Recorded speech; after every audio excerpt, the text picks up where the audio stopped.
Hello. How do you like my car today? We're not in my car. So I thought it would be interesting to continue a little bit longer with this discussion of failure and how we can look at failures as just stepping stones to inevitable success. And how, if we are cool with our failures, acknowledge them and see them as helpful pointers that help us redirect ourselves to what we do want, we can view them as an ally as opposed to a disaster. Even though they might sometimes feel like a disaster while they're happening, they can be turned into good things. And I thought that a way we could look at this today that would be interesting is to I want to read a couple things, a couple of different excerpts, because I really want you to feel better about quote unquote failing. If you feel more comfortable failing in general, I think you're gonna manifest things in your life faster than you were. And it's a difficult subject, and different teachers give different opinions. Stuff can be misinterpreted really easily. Somebody who I think is misinterpreted in this regard, unsurprisingly, is Neville.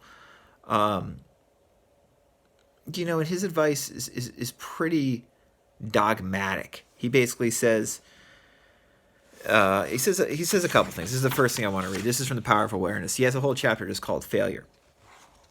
He says, the time it takes your assumption to become fact, your desire to be fulfilled, is directly proportionate to the naturalness of the feeling of you already being what you want to be, of already having what you desire. The fact that it does not feel natural to you to be what you imagine yourself to be is the secret of your failure. Regardless of your desire, regardless of how faithfully and intelligently you follow the law, if you do not feel natural about what you want to be, you will not be it.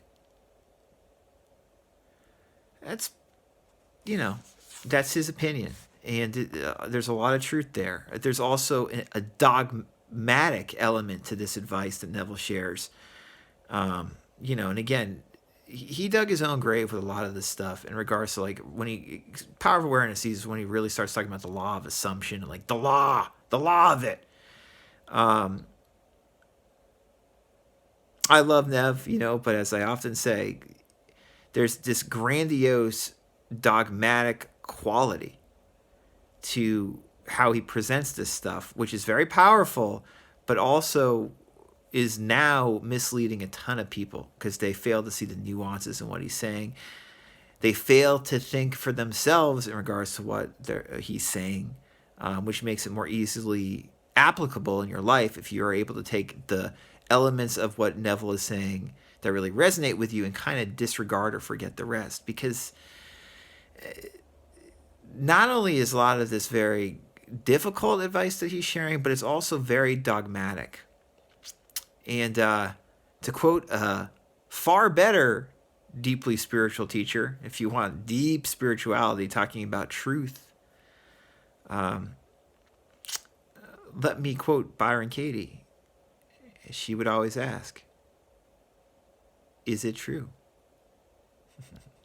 Is it true? Is what Neville's saying there, is it true? Are we absolutely sure that what Neville is saying there is true? In this chapter, he goes on to say, you must not believe that because your assumption failed to materialize, the truth that assumptions do materialize is a lie. If your assumptions are not fulfilled, it is because of some error or weakness in your consciousness. However, these errors and weaknesses can be overcome. Therefore, press on to the attainment of ever higher levels by feeling that you already are the person you want to be. And remember that the time it takes your assumption to become reality is proportionate to the naturalness of being it. Man surrounds himself with the true image of himself. Very poetic, very powerful. also dogmatic black and white is all hell. And as I said in yesterday's video, a lot of this stuff is about playing in the gray, in my experiences and in my opinion. Now, again, let's quote Byron Katie. Is it true? Do I absolutely know it's true? What would you be without that thought?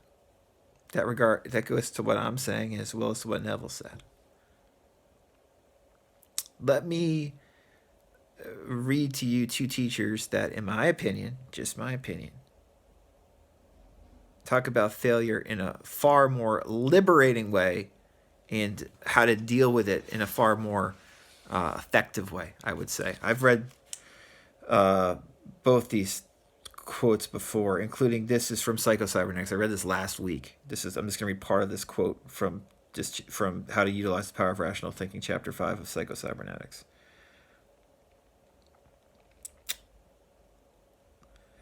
Maltz wrote in Psycho-Cybernetics, as we've pointed out earlier, all skill learning is accomplished by trial and error. By making a trial, missing the mark, or as Neville would say, sinning, consciously remembering the degree of error, and making correction on the next trial, until finally a hit or successful attempt is accomplished. The successful reaction pattern is then remembered or recalled and imitated on future trials. This is true for a man learning to pitch horseshoes, throw darts, sing, drive a car, play golf, get along socially with other human beings, or any other skill. It is also true of a quote-unquote mechanical rat learning its way through a maze. Thus, all servo mechanisms, by their very nature, contain quote-unquote memories of past errors, failures, painful, and negative experiences. These negative experiences do not inhibit, but contribute to the learning process, as long as they are used properly as quote-unquote negative feedback data and are seen as deviations from the positive goal that is desired. I got to read that last sentence again. In my opinion, it's much more helpful than what I just quoted from Neville. Maltz said, these negative experiences do not inhibit, but contribute to the learning process, as long as they are used properly as quote-unquote negative feedback data and are seen as deviations from the positive goal that is desired. However, as soon as the error has been recognized as such and correction, of course, made, it is equally important that the error be consciously forgotten and the successful attempt remembered and dwelt on. These memories of past failures do no harm as long as our conscious thought and attention are focused on the positive goal to be accomplished. Therefore, it is best to let sleeping dogs lie. Our errors, mistakes, failures, and sometimes even our humiliations were necessary steps in the learning process. However, they were meant to be means to an end and not an end in themselves. When they have served their purpose, they should be forgotten. If we consciously dwell on the error or consciously feel guilty about the error and keep berating ourselves because of it, then unwittingly, the error or failure itself becomes the quote-unquote goal that is consciously held in imagination and memory. The unhappiest of mortals is that man who insists on reliving the past over and over in imagination, continually criticizing himself for past mistakes, continually condemning himself for past sins. That's an unbelievable excerpt. Like I said, we did a video last week about that. That is great advice about failure, how to utilize failure, in my opinion. Far more pragmatically helpful than what Neville usually shared on the subject. Now I'm going to read from another book I often like to read from, The Success System That Never Fails by W. Clement Stone.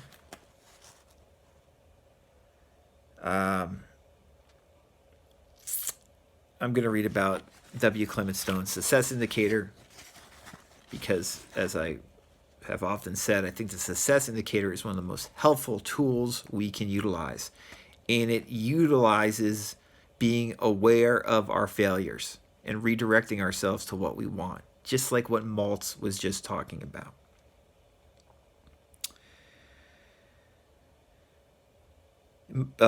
Stone says, don't expect what you don't inspect.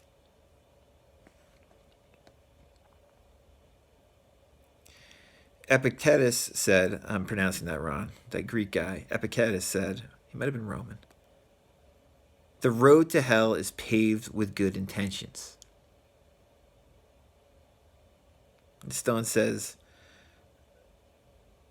Epictetus would agree with me, the road to heaven is paved with good intentions when you follow through with action and thus acquire new good habits to replace old bad ones.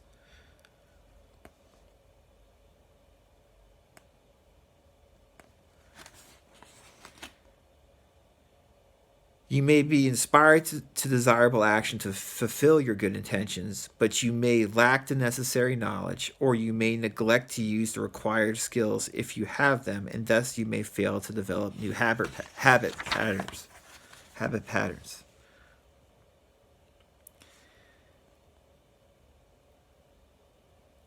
He goes on to write, a successful business organization considers it mandatory to inspect work performance with regularity. Yet it's unusual for a person to inspect his own habits daily. But herein lies a secret of success.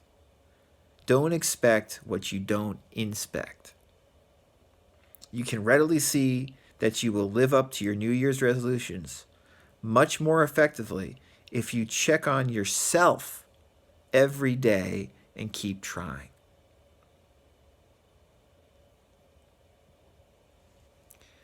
He says, you must have faith in yourself and others, but faith should not be blind. Again, just me, but I find this much more helpful than Neville's advice on failure. A lot clearer. He says, have faith in yourself and others, but don't blind yourself to reality.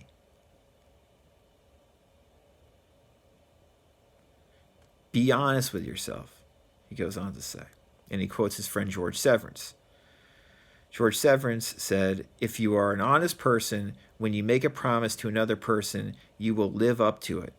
But it's just as important that you be honest with yourself. So when you make a promise to yourself, live up to that promise. And don't make a promise in the first place unless you intend to fulfill it. This is why the success indicator can be so helpful.